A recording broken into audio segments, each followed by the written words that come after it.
Hello viewers! ఈ year మేము సంక్రాంతి ఎట్లా సెలబ్రేట్ చేసుకున్నామో ఈ వీడియోలో చూపిస్తాను. రండి చూసేద్దాం. జనరల్‌గా మనకి సంక్రాంతి అంటే భోగి, సంక్రాంతి, కనుమ ఈ 3 రోజులే తెలుసు. కానీ ఒకప్పుడు పల్లెటూరులో ఎట్లా ఉండేది అంటే ధనుర్మాసం మొదలైనప్పటి నుంచి కూడా ప్రతిరోజు పెద్ద పెద్ద ముగ్గులు వేసి, గొబ్బిళ్ళు పెట్టి, పసుపు కుంకుమలతోటి అలంకరించేవాళ్ళు. నెల మొత్తం చేసేవాళ్ళట్లా. జనరల్‌గా అయితే 6-7 బిట్వీన్ లేస్తాము. బట్ ఆ భోగి రోజున అయితే మేము 4:30కే లేచాము. లేచి భోగి మంట వేసుకున్నాము. నేనైతే గొబ్బిళ్ళతోటి పిడకలు చేశాను. యాక్చువల్‌గా అవి వేయటం మర్చిపోయాను. నాకు 7:00 ఏమో గుర్తొచ్చింది. అప్పుడు తీసుకెళ్ళి వాటిని భోగి మంటలో వేశాను. సంక్రాంతి రోజు పొద్దున్నే గంగిరెద్దు అయితే వస్తది.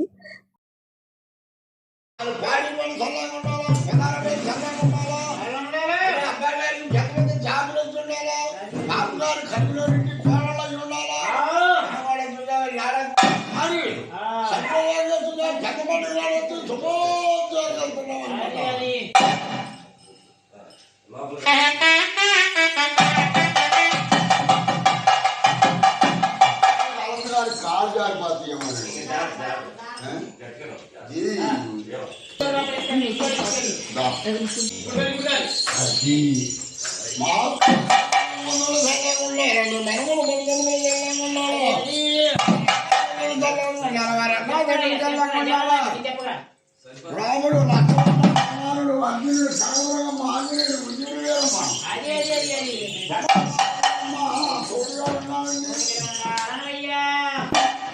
వేరమ్మా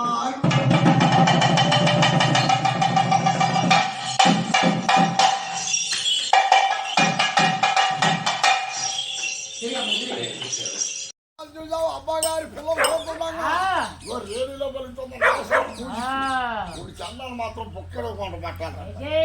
అప్పుడు కాదు మన 5,000 రూపాయలు మనకి ఇచ్చేసి సంతోషంగా ఇచ్చేస్తాడు. జనరల్‌గా అయితే వచ్చి కొద్దిసేపు సన్నాయి ఊది వెళ్ళిపోవటమే చాలా మందికి తెలుసు.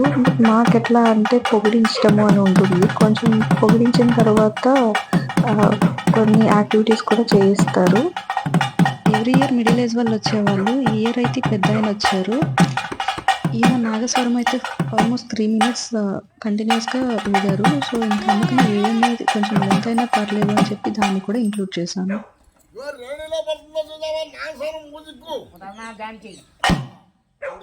మాత్రం ఎక్కువ మనవద్దులే తప్పుగా పేరు చెప్తారు.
అయ్యా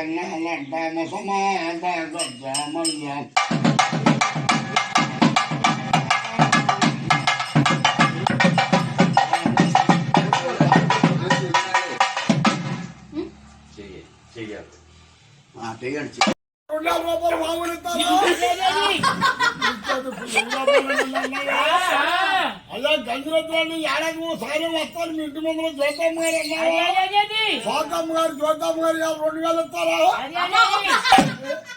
జ్యోతమ్మ గారికి జ్యోతమ్మ గారికి కుడి పాదాలు పెద్దల పగులు ఇచ్చేది 2 ఇచ్చేది 1100 ఇచ్చేది 4 వస్తాను తెరవ చెయ్య అంటే పాప గారు ఇంటి మీదకి వచ్చి అయ్యా వాళ్ళకేముందయ్యా బట్టి పాప గారు అంతా కూడా దేవుడి గుడికి వెళ్ళి వెంకటేశ్వర వారి గుడి కాడికి వెళ్ళా కనదుర్గమ్మ గుడి కాడికి వెళ్ళా అయ్యప్ప గుడి కాడికి వెళ్ళా ఎంత నిధుల మీదకి వెళ్ళి మా ముగ్గురు మా తెలిపారు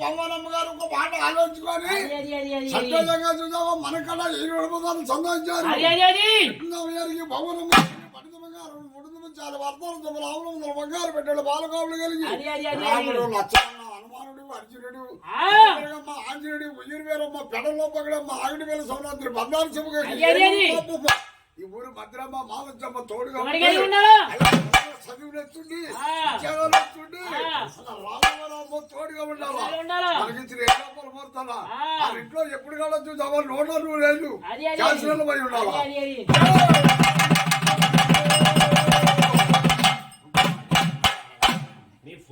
ఈ గంగిరెద్దు వాళ్ళు వెళ్ళేసరికి 8:30 అట్లా అయిపోతుంది. అయిన వెంటనే మా అమ్మ అయితే కుకింగ్ స్టార్ట్ చేస్తుంది.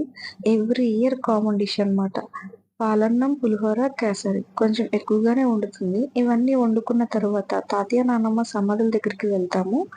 మా పొలంలోనే కట్టించారనమాట అవి. మొత్తం పసుపు కుంకుమ పెట్టి బొట్టు అవన్నీ పెట్టేసుకుని పూలదండలతోటి అలంకరించి ఇంటి దగ్గర వండి పట్టుకెళ్ళినవంతా పెట్టి దండం పెట్టుకుంటాము. కొద్దిసేపు అక్కడే ఆ ప్రసాదం కూడా అక్కడే కూర్చొని తినేసి కొద్దిసేపు అక్కడే టైం స్పెండ్ చేసిన తర్వాత ఇంటికి వస్తాము. సమాధుల దగ్గర నుంచి వచ్చిన తర్వాత ముత్తైదులను అయితే పిలుస్తాము. వాళ్ళు వచ్చిన తర్వాత కొంచెం ప్రసాదం పెట్టి వాళ్ళకి పసుపు కుంకుమ తాంబూలం ఇచ్చి వాళ్ళ ఆశీర్వాదం తీసుకుని పంపిస్తాము. పంపించిన తర్వాత మేమైతే కొంచెం ఫుడ్ తింటాము. తినేసరికి ఆల్మోస్ట్ 3 o'clock అట్లా అయిపోతుంది. నెక్స్ట్ అయితే కొంచెం సేపు రిలాక్స్ అయ్యి మళ్ళీ మామయ్య వాళ్ళ ఇంటికి వెళ్ళి ఒక 1 to 2 hours అట్లా ఉండి వచ్చేస్తాము. సంక్రాంతి డే మొత్తం ఫినిష్ అయిపోయింది. ఈ ఇయర్ కనుమ రోజునైతే మేము నాన్ వెజ్ వండుకోకుండా అరిసెలు పెట్టుకున్నాము. అరిసెలు వండిన తర్వాత కొంచెం కొబ్బరి బూర్లు ఇవి వండుకున్నాము. సో ఈ కనుమ రోజు అయితే అట్లా ఫినిష్ అయిపోయిందండి. పెద్దలకి దండం పెట్టడానికి కంపల్సరీగా రైస్, గారెలు, చికెన్ వండుతారు. మేమైతే అడిషనల్గా గోంగూర మటన్ దమ్ బిర్యానీ చేసుకున్నాము. అరిసెలు, గారెలు, చికెన్ కర్రీ, రైస్, ఈ బిర్యానీ పెట్టి దండం పెట్టుకున్నాము. ముక్కనుమ అయితే ఇలా ఫినిష్ అయిపోయింది. మా ఇంటి సంక్రాంతి సంబరాలు మీకు ఎలా అనిపించాయో